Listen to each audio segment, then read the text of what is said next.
এক একটি থলে 50 পয়সা, 25 পয়সা, 10 পয়সা এবং 5 পয়সা মুদ্রা 1:2:3 অনুপাতে রয়েছে।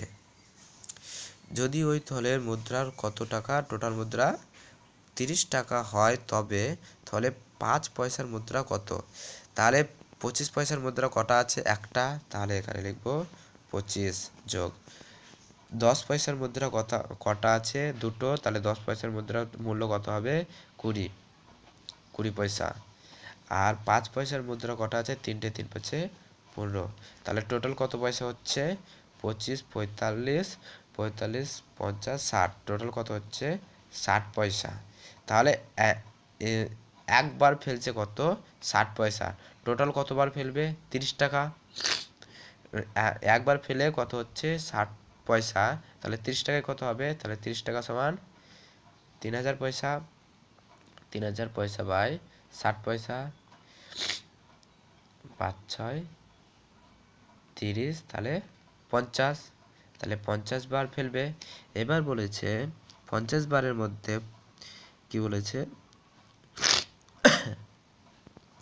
5 পয়সার মুদ্রা। 5 পয়সার মুদ্রা একবারে কটা ফেলছে? তিনটে। তাহলে 50 বারে কটা ফেলবে? 50 গুণিত 3, তাহলে 150টি। তাহলে 150 উত্তর হবে। এবার কি বলেছে?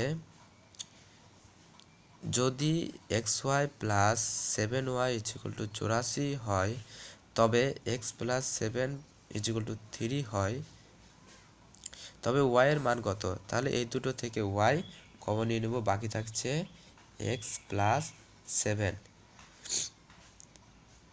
বাকি থাকছে x প্লাস 7 = 84। কিন্তু x এর মান এখানে আবার কত আসছে? x = 7, ওইদিকে গেলে কি হবে? -4। x এর মান এখানে কত হচ্ছে? -4। তাহলে y * -4 + 7 = 84। তাহলে y = কত হবে? 3 = 84। তাহলে y = 84/3। 3 2 6, 24, 3 8 24। তাহলে কত হবে? 28।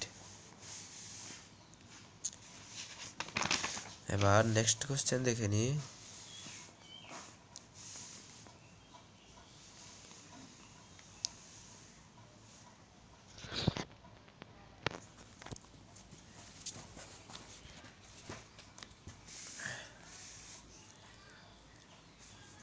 এই যে পেয়েছি। এখানে বলা হয়েছে, যদি কোনো নকশাতে 0.4 ইঞ্চি দূরত্বের অর্থ 6 ফুট দূরত্ব সমান হয়, তবে 76 ফুট দূরত্বে অবস্থিত দুটি অট্টালিকার দূরত্ব নকশাতে কত দেখাবে? তাহলে 76কে 6 দিয়ে কি করব? ভাগ করে দিব। তাহলে 76/6। তাহলে 6 12 72, 4 6 6 36, 72.7 লাগভাগ আসবে। এবার এটা কি এত ফুট দেখাচ্ছে টোটাল। এবার প্রত্যেক ফুটে কত? 4 ইঞ্চি দেখাতো। তাহলে এত ফুটে কত দেখাবে? তাহলে গুণিত 0.4 গুণ করলে কত আসবে? লাগভাগ 5.1 আসবে।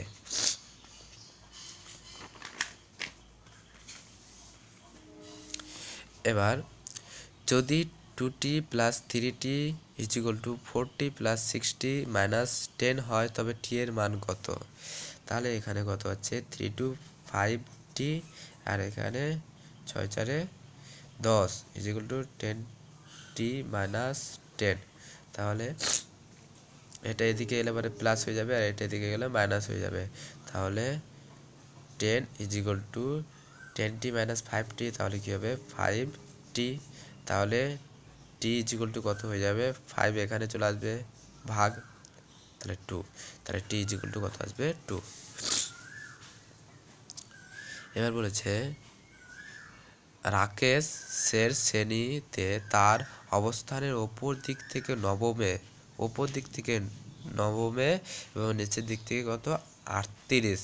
তাহলে কি করব 9 প্লাস নিচের দিক থেকে কত 38 38 যোগ করব 8 আর 9 যোগ করব 8 আর 9 17 7 আর থাকলো 1 3 আগে 4 47। এবার এটা থেকে কি করব 1 বিয়োগ করব কেননা যেই একই স্থানকে এদিক থেকে বলছি 9 আর এদিক থেকে 38, তাহলে এই জায়গাটা দুবার ধরা হয়েছে সেই জন্য একবার বিয়োগ করে দেবো। তাহলে কত হবে 46।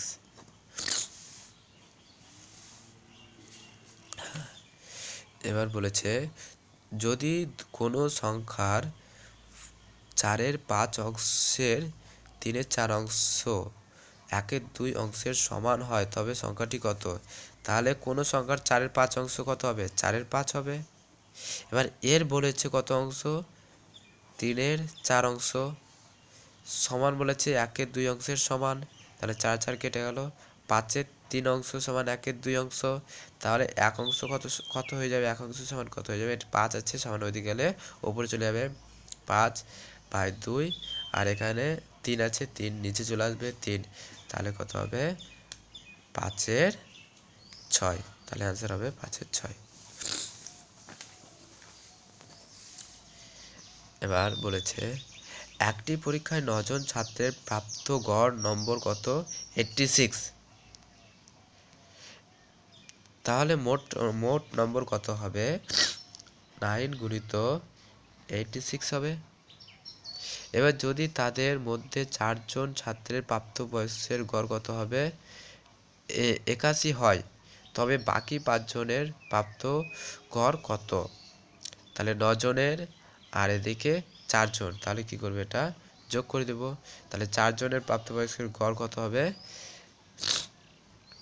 প্রাপ্ত নম্বর কত হবে 4 গুণিত 81, এটা টোটাল হলো 2 জনের। এর 5 জনের প্রাপ্ত গড় কত হবে? তাহলে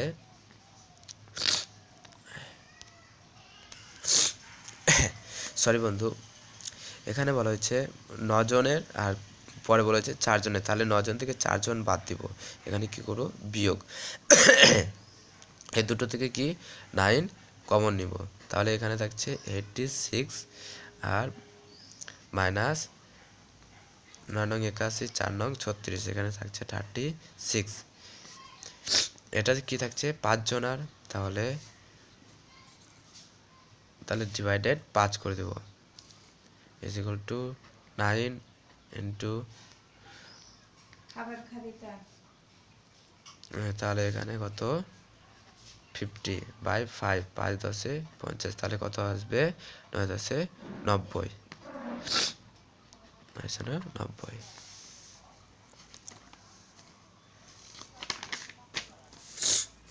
এবার লাস্ট অঙ্ক, এখানে বলেছে তহবিল অংশগ্রহণের জন্য কোনো শ্রেণী একটি নাটকে মঞ্চ করবার পরিকল্পনায় একই মূল্যের প্রবেশপত্রের ব্যবস্থা করবে স্থির করল। ওই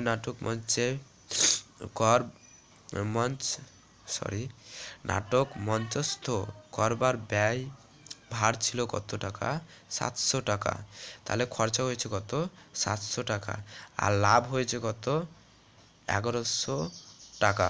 তাহলে কি টোটাল খরচা হয়েছে তাহলে 300 প্রবেশপত্র, তাহলে 300 প্রবেশপত্রতে পেয়েছে কত 1100 প্লাস 700, তাহলে 1800 টাকা পেয়েছে।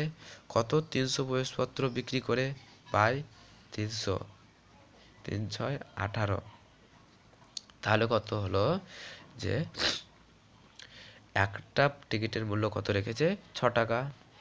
এবার বলেছে 500 প্রবেশপত্র বিক্রি হয়, তাহলে 500 বিক্রি করতে 500 গুণিত 6 5 6 30, তাহলে 3000 টাকা। এবার বলেছে 3000 টাকা, তবে ওই শ্রেণীর লাভ কত হবে, লাভ হবে কত মাইনাস 700 টাকা খরচা হয়েছে, তাহলে 2300, তাহলে আনসার হবে সি। আশা করি বন্ধুরা ভালো লেগেছে। ভালো লাগলে লাইক এবং শেয়ার করুন। নমস্কার।